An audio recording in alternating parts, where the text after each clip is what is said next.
మీ పిల్లలు spicy food తినట్లేదా?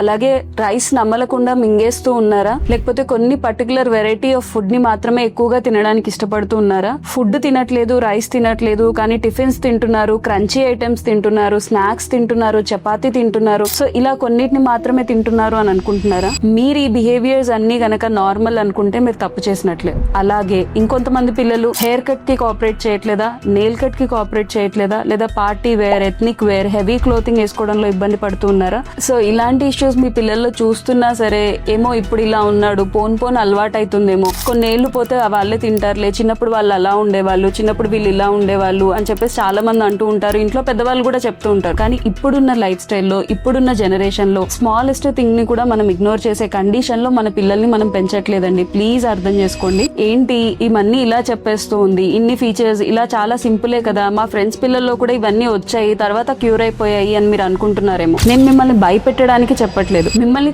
తొందరగా warn చేయాలి అని నేను ట్రై చేస్తున్నా. ఎందుకంటే ఎర్లీగా మనం కిడ్ లో ఉండే ఇష్యూస్ ని తొందరగా ఐడెంటిఫై చేసుకుంటే అవి తొందరగా మనం క్లియర్ చేసుకునే అవకాశం ఉంటుంది.